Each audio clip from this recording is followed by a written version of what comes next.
Hi everyone, I'm GREYMOND. Today I wanted to talk to you about the third stage of recovery.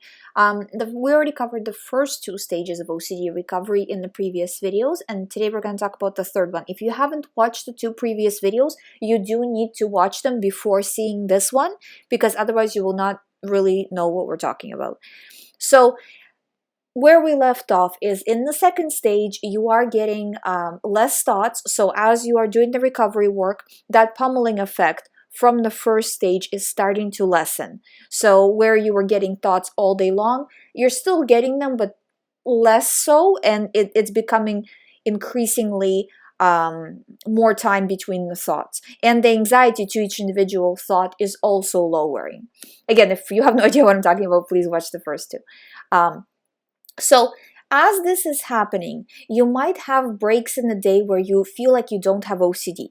I remember when I was recovering, it started out with, just having maybe 15-minute breaks. It was because my OCD when I was recovering was really, really bad. So, that's how you'll notice that you're on the right track. And don't get discouraged when it comes back, because this is just the brain recalibrating itself, reprogramming itself. So it will go back and forth. It's based on my experience, I see this with every single person. So I don't think that this is something that the person is causing, really. Yes, you could react better and, you kind of, lost track a little bit and the thought came in, but it literally happens to every single person.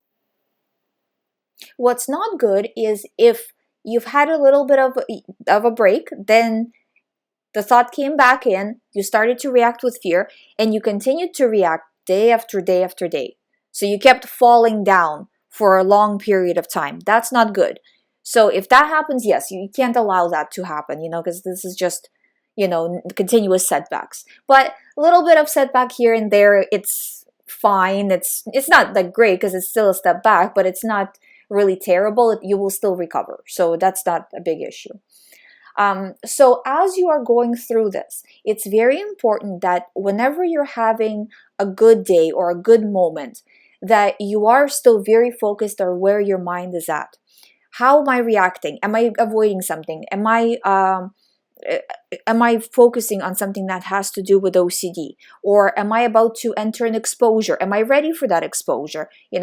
Yes, I am. I'm going to prepare myself. You know what I mean? So you're always kind of looking at it not out of fear, not out of kind of obsessiveness, right? But still looking at it through an OCD recovery lens a little bit. So you're monitoring yourself, you're monitoring where your mind is and how you are, what you're focused on and how you are reacting. So as the thoughts go down and as you feel better, this is very, very important, because when you feel like OCD went away and I feel fine, a lot of the times this is what happens, that, we really focus on exposures and then the person starts to feel really good and they're like, Ellie, I'm fine, I'm doing okay, everything is good. So they lose track of the recovery work for the day, and then they're like, oh, thought came in, I fell down, this is so bad. I see this literally all the time, So you have to see this as a pattern, and again, this happened to me as well when I was recovering, right? So it's normal, but see what you're doing wrong, fix it. This is basically the entire time you are going through recovery. It's just correcting little mistakes, one step at a time. What did I do wrong here? Kind of going back and re-examining the situation, not from a position of fear, but from a position of, what could I have done better not to have this kind of a reaction? Maybe I avoided it. Maybe I was already stressed out, so I wasn't really thinking well. I wasn't really focused on OCD recovery, and correcting the situation, and then over and over and over, correcting all of these situations as you're moving forward in the recovery. So this is kind of second stage entering the third stage. Third stage, this becomes even more important, because in the third stage, you pretty much are at maybe 3 out of 10, 2 out of 10, and if level of anxiety, so very, very low. And if you consider that most of the population has a level of probably 1 out of 10 anxiety on a daily basis about just regular life, you're not too far off at this point. But you have to understand that the brain is still very fragile from the emotional trauma, emotional upheaval that it went through, especially if you had it for a long time. So you have to make sure that you're still doing the recovery work, even if you feel like you don't have to.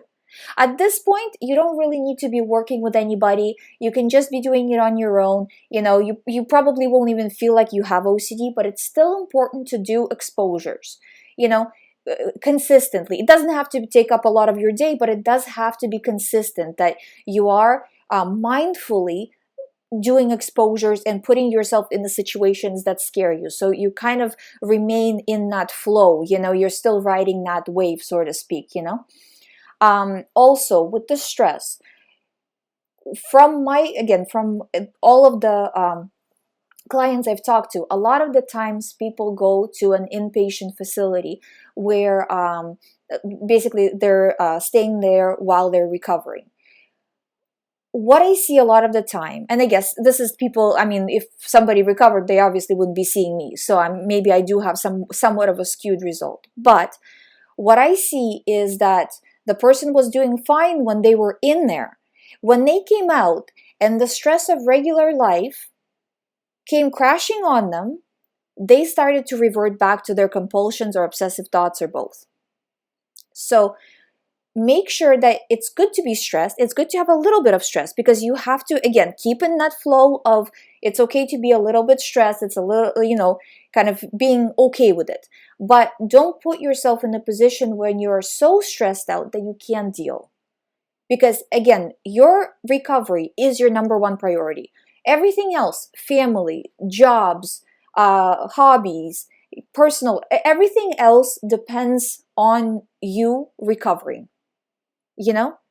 So your recovery really is your number one priority. It has to be viewed that way. So a little bit of stress, fine. Don't pile things up on yourself. Really, if you're in a position where you're doing a lot, sit down and actually think about, how much do I really need to do out of this? Do I need to do all of this in one day, or can some of this wait a week? At least spread it out throughout the course of the day. If you can delegate somebody else, for somebody else to help you, then go ahead and do that, And again, this is not to say that you should avoid stress, but just kind of balancing it. Another thing that I always see in this third stage is when the person starts to feel good, and starts to feel good fairly consistently, they have this urge to go back and check. Well, now that I feel good and I have a fresh kind of mindset, let me see if the thought was real. I see this so many times, and it always ends up in disaster. Don't do it. Don't look back. You're walking forward, don't look back. As soon as you start to look back, you will start to show your mind that you're in fear, at least a little bit. It will send you some thought. You will get more into fear. It's I equate it to kind of having a bird's eye view of things, right? If you're flying above and you're seeing the situation as a whole, and as soon as you start to focus your energy on something, it's kind of like you start to go down, and you start to zoom in until you're looking at something under the microscope. You're no longer seeing the situation as a whole. You're seeing some sort of little tiny detail, not understanding anything. And because the brain is right now so fragile, you can go from one to the other really quickly. So if you feel good, but it can change very, very fast right now. Everything is not set in stone. So the third stage is, even though you feel good, really watching everything around you and making sure that you are entering life as it was before OCD. And the brain will normalize. A lot of the times people also ask me, they're like, well, I've had OCD all my life. How would I know what normal is? How would my brain be able to revert to normal if I don't even remember what normal is? Somehow it does. And again, this is from experience. Yes, it will. But it only will if you don't worry about things, including how it's going to be, including why am I still getting the thoughts? You know what I mean? A lot of the times in this last stage of recovery, I find that the person, say if they had any kind of OCD, say religious OCD or harm OCD or whatever, right? They're no longer worried about it, but about those thoughts, but they start to worry about the recovery process. What if I'm not recovering correctly? And because I'm not recovering correctly, these thoughts are technically not here, but sometimes they come in, and what if they never stop coming in? And, or, however the person spins it in their mind. But what they're doing is they're showing fear to what if I don't recover? And that what it becomes the what if thought. So if they had a thought of what if I ran over somebody with a car and they got over that, now what if I don't recover? It's the same thing, so also don't fall into that trap. But in short, this is the third stage of recovery. In the next video, we'll cover the fourth stage, and this is the stage of what happens as you are clearly past the 6 months, you're no longer getting thoughts, everything is fine, and just how to make sure that you are staying on track, that you don't fall back into OCD, because that's also very important, because again, the brain is very fragile at this point, and we want to make sure that it continues to recover, because the brain will be recovering long after you feel like you're already recovered. And again, this is just seeing from the analytics of talking to so many people.